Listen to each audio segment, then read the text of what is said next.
Okay, let's analyze yesterday's game. I played with an 81 accuracy and my rating was estimated at 2050, so that's quite alright. Yeah, I was reasonably happy with this game, although I knew I didn't play perfectly. Yeah, so because I'm playing the Jove London a lot lately, I'm going for knight c3 here.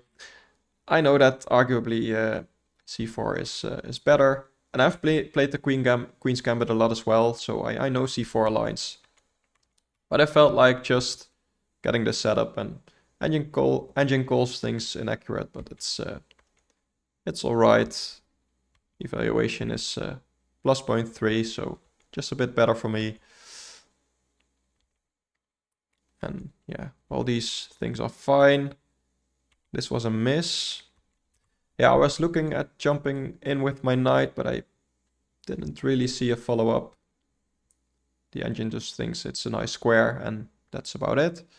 You can never really get rid of it like this, because I have a really nice square there. So let's see. I went there. Yeah, he should have gone for the queen trade. I was happy with the draw at this point, so I felt like just try to repeat, see what he does. Yeah, here I didn't mind losing my bishop. He didn't even take it.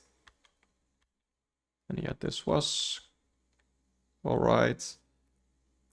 So this was a miss, although it's still equal, and here it's plus 0.3, so could have been better, but still. This is alright, it's plus 0.3 again. So it was equal for quite a long time. This was a miss, I should have brought my rook in. Yeah, I don't know why I went with the queen first. It's always better to use your other pieces. I felt like maybe there was something here if he moved this knight or something, but yeah. Move this knight back. Save my bishop. Yeah, probably e2 would have been a bit more active. I was preemptively trying to defend this, although later I regretted it because I could never double up. Bringing a knight in was the right idea. c4 didn't even cross my mind. What's the idea behind that? Let's say he takes. Knight f4. Yeah, so I don't really know the difference with knight f4 immediately, which is something I considered as well. I felt like these trades would be good for me. And the engine agrees that this would be plus 0.7. Still about equal. At least not a winning advantage. But I felt like this was a nice square for the knight. After he kicked it away, didn't really have anything good after this. Yeah, so this was a blunder. So actually, in a way, you could say I set a trap here, because it looks like a skewer here. But after this, which, let's see, yeah, it's the only move, so I'm glad I found it. He doesn't really have time to take my rook, because I'm attacking his knight, I'm attacking his rook if the knight moves, I'm attacking this pawn. So let's see what the engine actually says is best. Yeah, taking the knight is best, and then I can take this, and I have 2 paces for the rook at least, and probably there's some attack going on here because his king is very weak.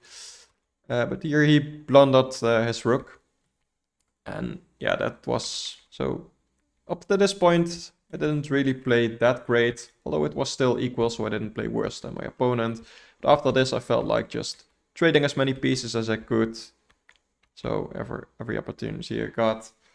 And yeah, he resigned here. He noticed that there was not really a point in playing on, because he just has a piece less, and my king is even probably safer than his. There's no attack, so yeah, he resigned.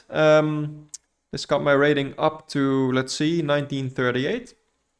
So getting a little bit closer to the 2000. So let's see how long it takes us to get there. We'll find out in a while. But I'll see you next week. Thank you for watching. Bye-bye.